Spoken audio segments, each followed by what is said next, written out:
శ్రీమాత్రే నమః. ధారావాహికగా మనము చెప్పుకుంటున్నటువంటి నీతి శాస్త్రములో భాగంగా ఈరోజు 9వ శ్లోకానికి స్వాగతం, సుస్వాగతం.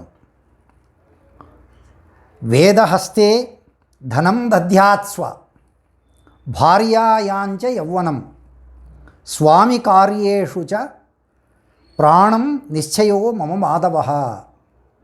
అంటే ఈ శ్లోకం యొక్క భావం ఏమంటే, ధనము పేదలకు, తన యవ్వనాన్ని భార్య యందు వినియోగించడం మంచిది, తన ప్రాణమును తన స్వామి కార్యమునందు వినియోగించుట ఉత్తమమైనటువంటి మార్గము.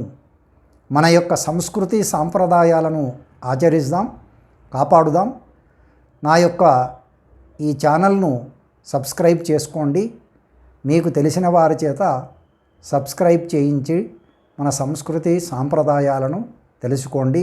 సర్వే జనా సుఖినో భవంతు. ఓం స్వస్తి.